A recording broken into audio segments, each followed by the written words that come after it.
Oh, awesome. We're live. What's going on, folks? Welcome to another breakdown. So today we're breaking down, FAMU and Fort Valley. This is the first home game since 2019. And got to say, it's been a long time coming. FAMU's coming into this game looking to bounce back from a tough loss against Jackson State in the Orange Blossom Classic, which honestly, I think we kind of all learned a little something about this team in that game, and we're going to break that down. But the intro's next and everything first. But by all means, it's going to be an interesting game today. It's going to be fun. Y'all don't go anywhere. Y'all stay tuned. The intro's next.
So, without further ado, let's jump right into this. If you are watching on Twitter or on YouTube, first YouTube, if you're watching on Twitter or on YouTube, by all means, leave your comments down below. I'd love your input. Leave your final score prediction or anything down there too. Honestly, much appreciated. So, without further ado, let's jump right into it. For FAMU, actually, no, for Fort Valley, let's start with Fort Valley. For Fort Valley last week, they won big time in the Red Tails Classic against Tuskegee, 30-0. Defense had a pretty good showing, and that's one thing to keep an eye on today for them. Stout D line play, but also too they lost their last three matchups against FAMU. The defense forced 7 turnovers and recovered 4 in that game last week. 1 interception, 7 forced fumbles, but really in total 5 turnovers that they recovered. So that tells you right there they have a pretty decent defense. And this offense has to come to play today. This offense is going to be challenged once again. Assuming, and not to say that I know everything, but assuming that the statement in the locker room probably was offensive line, offense, you're going to be tested again. And because of what they saw on film, they believe that they can come in here and they can do to you what Jackson State was able to do. That's what they're going to be thinking. That's Fort Valley's thought process. Because I know they're thinking, oh my gosh, FAMU had all this hype and they didn't live up to it. We can take advantage of that. That's probably what they're thinking. But also, too, they held Tuskegee to just 4 yards rushing. They did a great job in that department when you go back and look at what they did in that game. There was one instance early in the game where Tuskegee had a chance to go in and go score, and they held Tuskegee. They did a pretty good job. As well, too, they held Tuskegee to 99 yards passing, which was pretty phenomenal.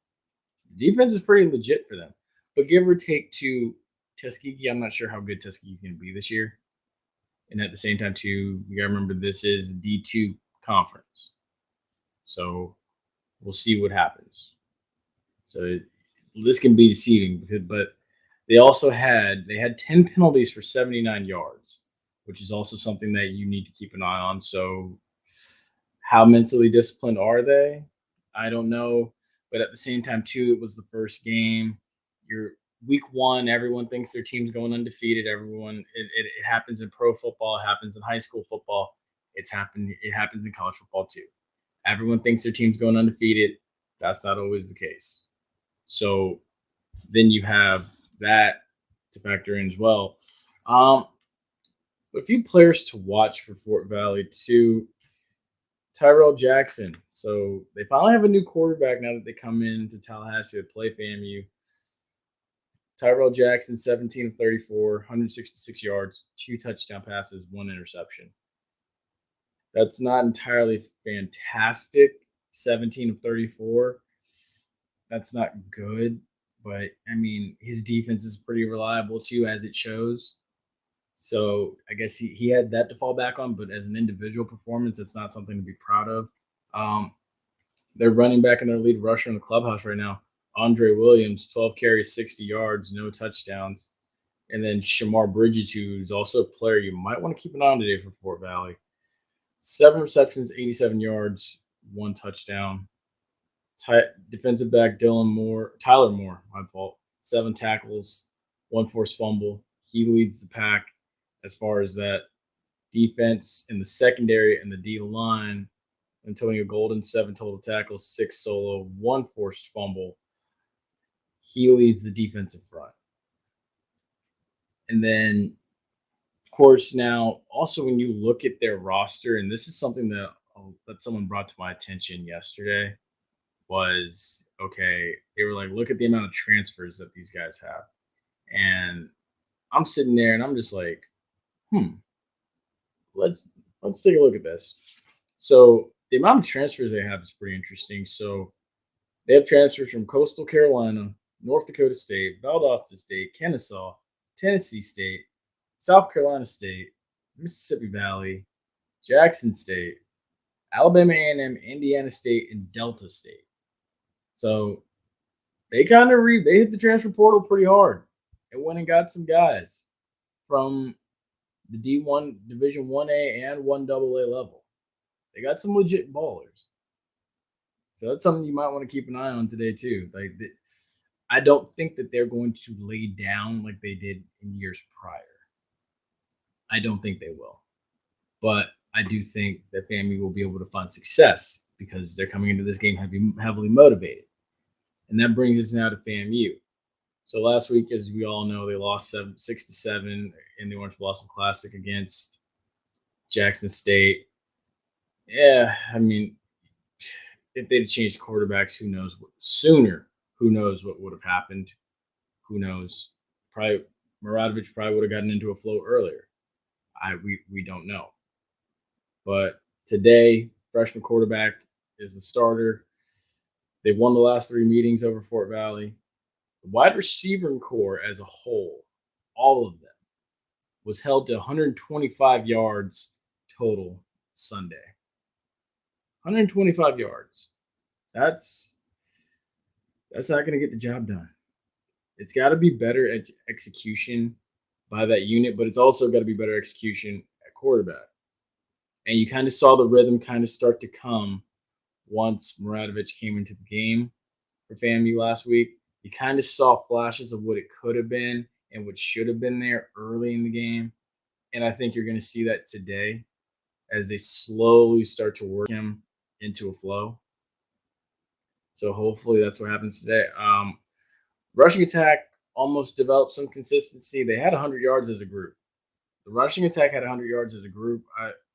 Because look, Terrell Jennings and Bishop Bonnet, that was a decent tandem that was good enough to do some damage. It was. And I think if they had stayed with it a little bit longer, it probably would have been able to create some more success. By the way, if you're watching this, feel free to leave a comment for your score predictions or anything like that as well. Too, FAMU, like I said, has not lost a game at home since 2018, so there's a home winning streak on the line today as well, too. And you've got this team that's coming in that feels like they can do anything and everything to you defensively from their defensive standpoint based on what you put on the field last week. That's what they probably looked at the film and thought. As well, too, the positive note from that defensive performance You held your own against a team with SEC transfers, chock full of them. That's one thing to be proud of. And then you held Jackson State to 71 yards rushing. FAMU has a stout run defense, give or take. A couple people how some people may feel about some of the players and stuff, and that's everybody else's personal vendetta. But this defense is pretty legit, and if they fine tune some little things, they can be a lot better. The defense will probably take another step forward today, most likely. But as far as players to watch today, I'm keeping an eye on Junior Muradovic. How does the freshman handle his first start? It's going to be a friendly crowd for him, thank God. 5 of 12, 47 yards. If he had played probably sooner, his numbers he probably could have had better numbers, I think, because he probably would have worked himself into a flow earlier or sooner. Bishop Bonnet and Terrell Jennings both at the running back position. Bishop Bonnet had 77 yards. They probably stuck with him. They probably could have gotten 100. Terrell Jennings, 7 carries, 40 yards, and he's still working himself into game shape, according to Coach Simmons when I listened to the coach's show on Tuesday. Wide receivers, I'm looking at all of them. I want to see how they bounce back from a lackluster performance where they all accumulated 125 total yards. And it really didn't even feel like that, but that's what it was. So that entire wide receiving room is somebody I'm keeping an eye on. At defensive back, of course, I'm watching Marquise Bell. How does he rally the troops on defense? Him, Derek Mayweather. Also, too, FAMU's going to be without Nadarius Fagan for the first half of this game today because of his ejection last week against Jackson State. So expect someone to come in as backup at linebacker for him in that position. We also, we might see other players play that we didn't see last week. So there's that. Because usually the biggest improvement is usually from week 1 to week 2. Because it's like, okay, we looked at the film, we've seen these guys in game situations. Who can do what? Who can't do what? That's the biggest takeaway. But without further ado, let's dive right into the questions for both sides that I'm looking to see answered today. Why is D-line play critical for Fort Valley? Honestly, if they can get penetration, and they're going to try to, if they can get home to Muradovic, they have a chance to win. I hate to say that, but that's the truth. Their defense is going to come in with that mindset. They are. Is their QB play improved from the last 2 times they came to Tallahassee? Yes, it is. It is. Tyrell Jackson, I think, gave them more than I believe it was Slade Jarman had when he was starting. And I mean, I feel like he brings more elements to the table. I think he's a better runner as well, too, although his numbers don't really show it. But I mean, honestly, too, I think the one thing the FAMU secondary can exploit is the fact that I don't think Tyrell Jackson's a consistent passer with numbers like 17 of 34. I don't think he is. How important is it for them to find Shamar Bridges? If you can find him early and often and get him into a flow, that's going to help get Tyrell Jackson into a flow. And that's going to help this Fort Valley offense get going a lot sooner. How much better are they as a team than in years past? I think they're greatly much more improved. Maurice Flowers, their head coach, is in his first full season. He went 2-0 in 2020, just playing 2 games. I don't know if there was a conference championship on the line, but he had a pretty decent showing in the fall last season. And he's going to likely try to do the same this season with a 2-0 start, but I don't think he's going to get it today. But this is going to be a tough team. I would not look at Fort Valley and think that this is an easy W. Do not come into this thinking that this is going to be an easy W. You have to work for this. And although I think this is not the case, don't look ahead to South Florida, which I highly doubt that they're doing. I wouldn't really consider looking forward to South Florida. I would worry about today because I'd be heavily motivated to get into the win column for the first time in nearly 2 years because there was no 2020 season. But as well, too, that brings us to questions about FAMU. How critical is it that they bounce back? It's very critical because now you can't afford to go to 0-2. If you go to 0-2, people are going to start asking questions and start assuming stuff and wondering what's going on and everything. But I don't think that'll happen today. Um, Also, why was Junior Maradovic the best option at quarterback? To tell you the truth, from what I saw and what a lot of people saw just by looking at that game last week, I think it was a little bit of, you know, the offense found a rhythm. Although, give or take, he is a freshman and the game is going to slowly have to come to him more and more. It felt like, there was potential there. That's what it felt like for some of us just looking at it, and that was my one takeaway. Honestly, like I looked at it and I was just like, he's completing these little short dink and dunk routes, and I was just sitting there. I'm like, where has this been the whole time? But you also got to look at this, and Coach Simmons shared. Coach Simmons shared this on his coach's show on Tuesday as well. The fact that you know when he was coming in, he was actually someone that would go up in the press box during scrimmages and stuff with the coaches and looking down and reading the formations, looking at what the defense was doing, looking at what could you possibly check to on the field. And when I heard that on another podcast actually, but when I heard that, I was sitting there and I was like, this sounds kind of like when we interviewed Quinn Gray, because Quinn Gray shared the same story about when he was with Billy Joe, and Coach Joe would have the quarterback that they thought would be somebody go into the press box with the coaches and look at defenses and look at what could you check to, what could you possibly check to, and I'm like, hmm, that sounds familiar.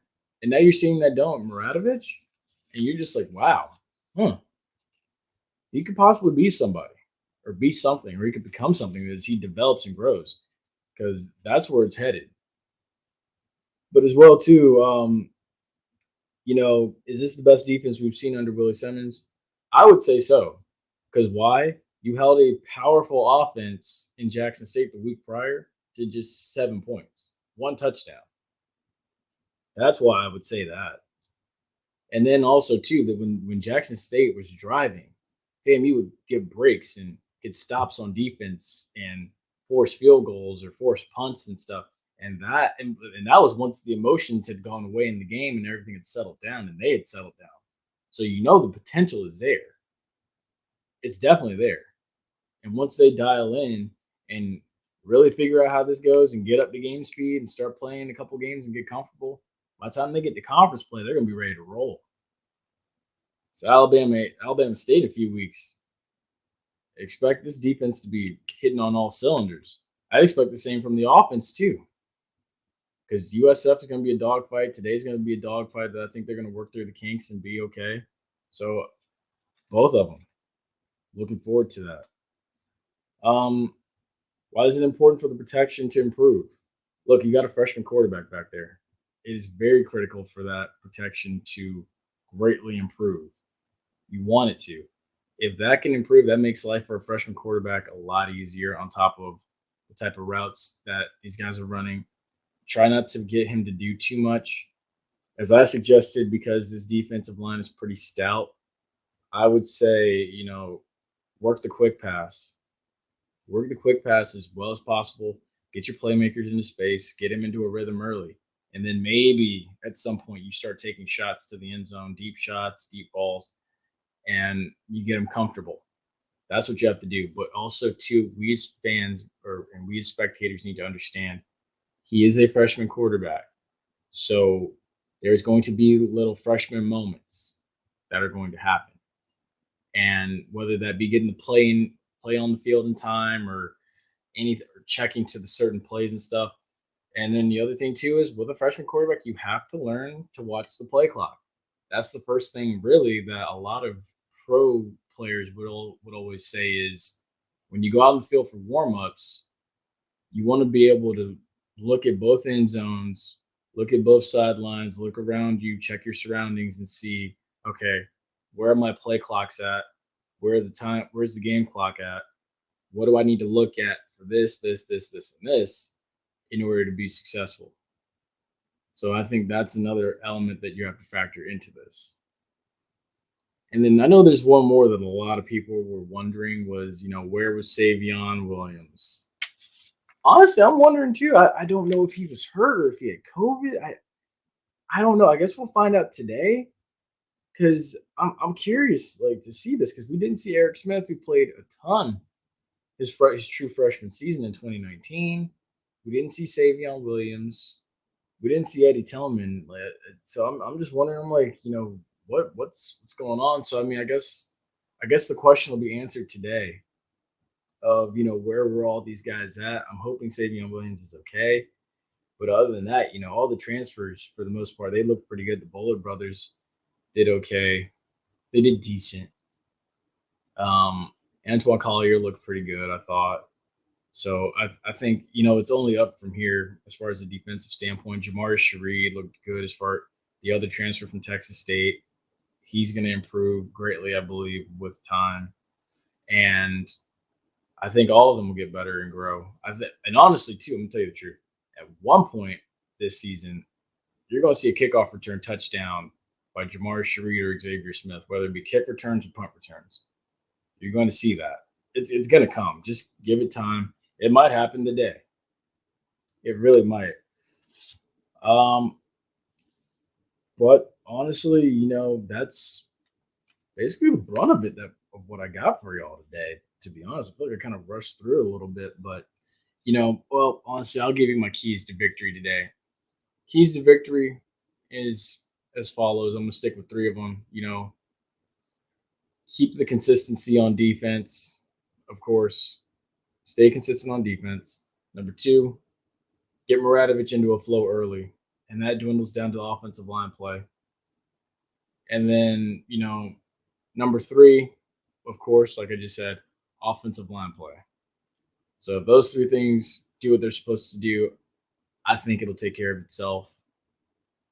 And with that, I'm gonna go with my final score. I think FAMU wins this game today, 48-17. I really do. So I'm gonna go with that. FAMU, FAMU 48, Fort Valley 17. So I think FAMU gets a win today. I think FAMU gets their first win in the win column. And then, as always, too, we'll be back after the game to break this down and we'll talk about it. I know I said I was going to try to do that last week. I was not able to because of, getting out of the stadium and traffic and everything. And, first and foremost, heck, it's Miami and people drive like madmen down in Miami for some odd reason. I don't know. So there was that. So we'll definitely be back after the game tonight to break this down and talk about it, reflect, and look at what's to come down the road, who showed out, who didn't, who's hot, who's not, and from there, and then we'll also talk about the keys to victory. Were all three of them followed? Were they not? But definitely. So yeah, with that, I'm gonna go with FAMU 48, Fort Valley 17. I got FAMU winning this one quite handily, convincingly. I know some people said if it's not a 60-point win, then I'm going to be kind of worried, but I wouldn't freak out. I mean, heck, it's a freshman quarterback starting. If they, depending on the margin of victory, I still think FAMU wins this thing convincingly, but I'm not expecting a 60-point beatdown. I'm thinking 48-17. So with all that being said, hope you've enjoyed. This is a new format again that we're with because things are moving a little bit better here. But by all means, follow us on all of our social media platforms. Follow us on Instagram at Throw Flags. Follow us on Facebook at Penalty Talk, Twitter at Penalty Talk. Subscribe to the YouTube channel if you have not already. If you're watching this, and then follow us on Twitter if you're watching this on YouTube. And definitely, I'll see you after the game. Y'all stay safe. Y'all stay blessed. Have fun at the game if you're there, too. If you're watching on Facebook Live, by all means, we'll be listening in, we'll be watching and stuff. But yeah, stay safe, and we'll talk to you after the game.